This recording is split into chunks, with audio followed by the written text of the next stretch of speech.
My best friend stole my work, took my promotion, and didn't realize I was quietly watching everything.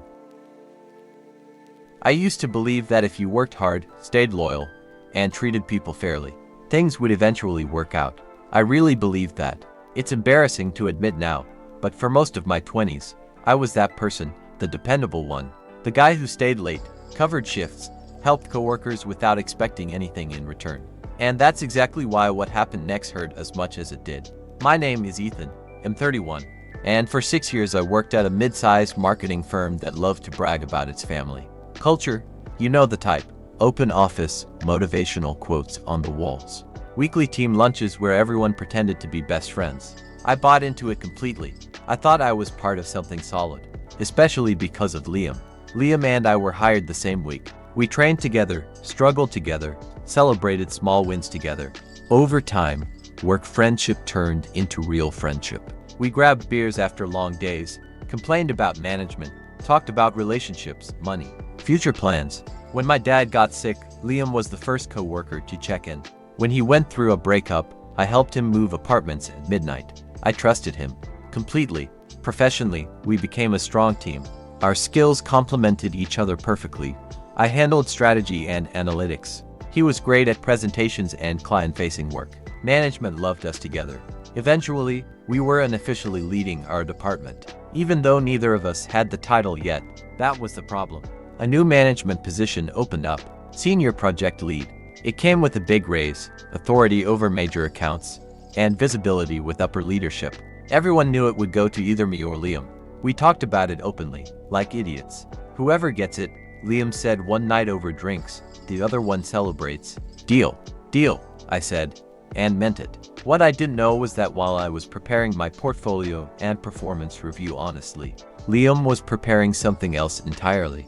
The betrayal didn't happen all at once. It happened quietly, in pieces, hidden behind smiles and friendly conversations. It started with subtle things. A project idea I shared privately suddenly appeared in a meeting, credited to Liam. A client insight I mentioned in passing showed up in his report. At first, I brushed it off. Coincidences happen. We worked closely, overlap was normal. But then came the performance review.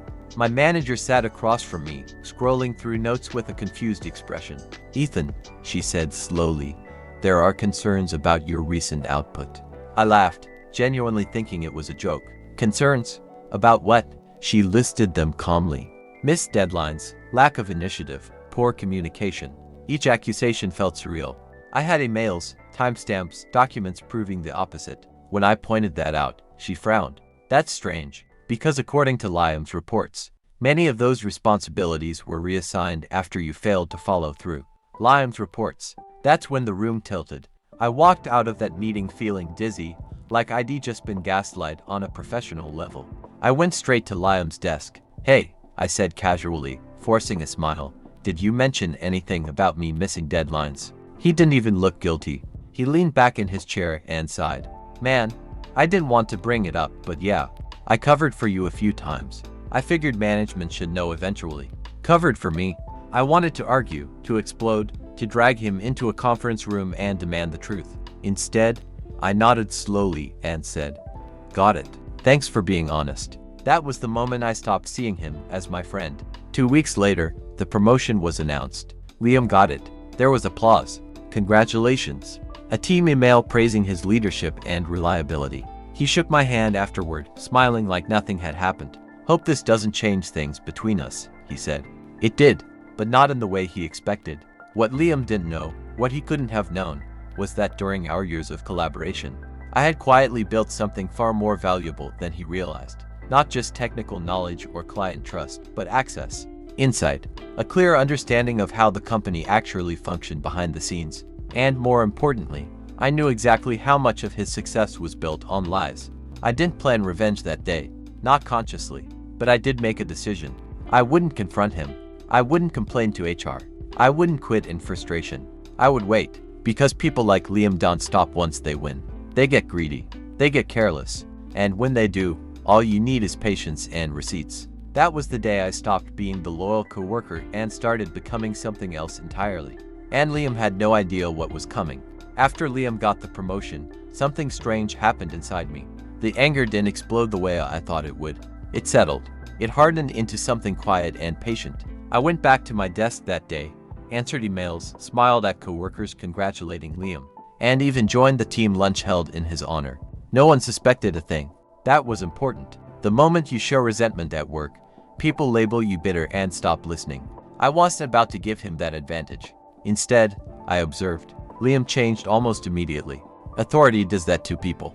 He started speaking louder in meetings, interrupting more, taking credit faster. He loved the spotlight and assumed he'd earned it. But with the new role came new responsibilities, and that's where the cracks began to form. He was great at selling ideas, but terrible at managing details. He relied heavily on the same people he'd stepped on to get ahead, especially me. "Hey Ethan," he'd say casually, "can you double-check the analytics for the Morrison account? Just want to make sure we're aligned." Aligned. That word became a running joke in my head. I said yes every time. I documented everything. Emails, Slack messages, task assignments, revisions, versions of reports before and after his input. I stopped doing favors verbally and insisted everything be confirmed in writing. Liam didn't notice. He trusted me the way I once trusted him. The more confident he became, the sloppier he got. Within a month, clients started reaching out to me directly. Not because they disliked Liam, but because they trusted me. They had my number, my email. They knew I answered quickly and gave honest updates. I never undermined him outright, but I made sure every interaction reflected clarity and competence. When clients asked questions that exposed holes in Liam's plans, I didn't cover for him. I answered truthfully. That's something Liam would need to confirm, I'd say politely. I wasn't included in that decision. Those sentences piled up quietly. Meanwhile, upper management began looping me into conversations they forgot to include Liam in. Not because they suspected betrayal, but because results matter more than titles. They wanted stability. I gave them that. Then came the audit. Once a year, the company did an internal performance and compliance review. Nothing dramatic unless you had something to hide. Liam panicked. I could see it in the way he hovered around my desk, asking questions he should have known the answers to. "You still have those files from last quarter, right?" he asked one afternoon, pretending it was casual. "Of course," I replied. "Everything's archived." That night, I stayed late and organized my documentation into neat folders. Not out of spite, out of precision. I included timelines showing who submitted what and when, highlighted edits, metadata, proof that the work Liam claimed as his own was often reassigned after I'd already completed it. I didn't add commentary. I didn't accuse. I simply prepared the truth. A week later, my manager asked me into her office. "Ethan," she said, closing the door, "I want to ask you something off the record." I nodded. "There are inconsistencies in the department reports," she continued, "specifically around project ownership. Before we draw conclusions, I want to understand your role more clearly." This was the moment, the one people think revenge is about: dramatic speeches, emotional confessions. But that's not how real consequences happen. I spoke calmly, professionally. I presented facts, not feelings. I forwarded documentation only when asked. I emphasized collaboration, transparency, and my willingness to support the team. I never once said Liam's name negatively. I didn't need to. The review took 3 weeks. During that time, Liam unraveled. He snapped at junior staff, missed meetings, blamed others publicly. Management noticed. Clients noticed. The image he'd built started to rot from the inside. The decision came quietly. Liam wasn't fired. That would have been too clean. Instead, his authority was reduced. Projects reassigned. Oversight increased. His title remained, but the power vanished. Everyone knew what it meant: a slow professional exile. He confronted me in the break room the same day it was announced. "You did this," he hissed under his breath. I looked at him, genuinely surprised. "Did what?" "You know exactly what," he said. "You played innocent while stabbing me in the back." I held his gaze. I didn't lie. I didn't manipulate. I didn't take credit for work that wasn't mine. If the truth hurt you, that's not betrayal. That's accountability. He stared at me like he was seeing me for the first time. A month later, he resigned. No farewell email. No goodbye lunch. He just disappeared from the directory one morning. People speculated for a week, then moved on. That's how work life is. You think you're indispensable until you're gone and everything keeps running. 2 months after that, I was offered the senior project lead position. I didn't celebrate loudly. I didn't announce it on social media. I just accepted it with a calm sense of balance restored. The raise was nice. The recognition mattered. But what mattered most was knowing I had sacrificed my integrity to get there. Liam tried to reach out once after leaving. A long message about regrets, misunderstandings, and things getting out of control. I read it. I didn't reply. Closure doesn't always require conversation. Looking back now, I understand something I didn't back then. Revenge isn't about destruction. It's about letting someone's true nature surface without interference. I didn't push Liam into failure. I just stopped protecting him from it. And in the end, I didn't just reclaim my position. I reclaimed my self-respect. I didn't expect anything dramatic after Liam left. No final confrontation, no emotional apology, no cinematic moment where everything suddenly made sense.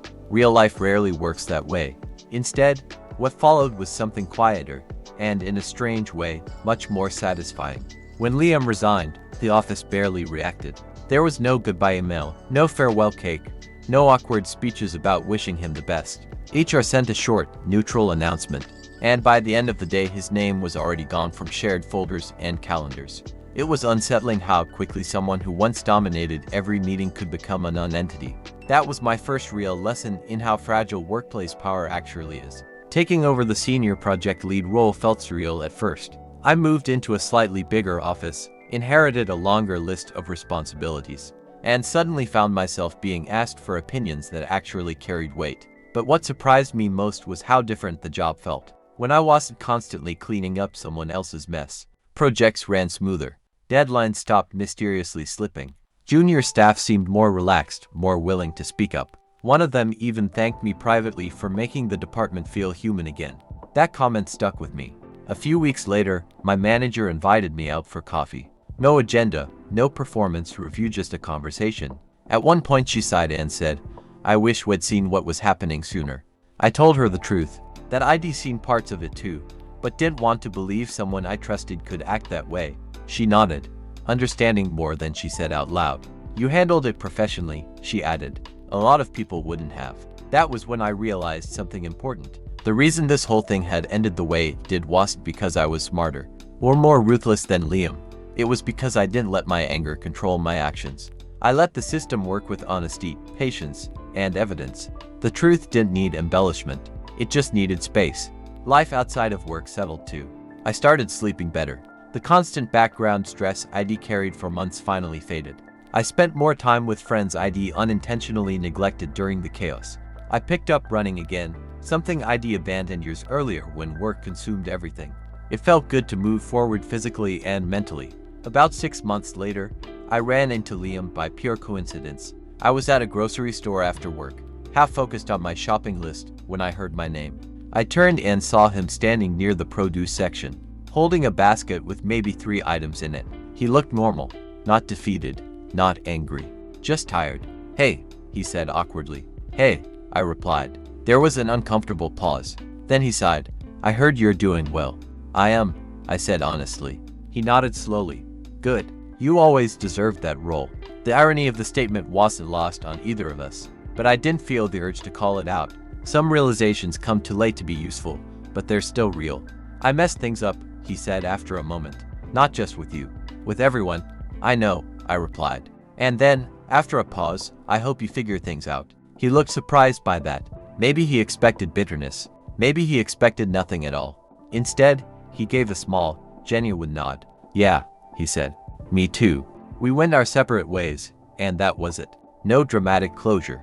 No lingering resentment. Just two paths diverging for good. That night, sitting alone in my apartment, I thought about how different things could have been if I'd reacted impulsively at the beginning. If I'd exploded in that first meeting. If I'd gone straight to HR without preparation. If I'd quit in frustration and walked away feeling cheated. Any of those choices would have felt satisfying in the moment, but they wouldn't have led me here. What I learned through all of this is something I wish more people talked about. Revenge doesn't have to be loud to be effective. Sometimes it's not even about revenge at all. Sometimes it's about refusing to let someone else's betrayal turn you into a version of yourself you don't respect. I didn't destroy Liam's career. He did that himself.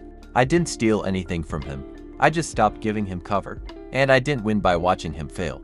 I won by rebuilding my life on my own terms. Now, when new hires ask me for advice, I tell them this: document your work, trust your instincts, And never confuse friendliness with loyalty. Not everyone who smiles at you wants to see you succeed, and that's okay.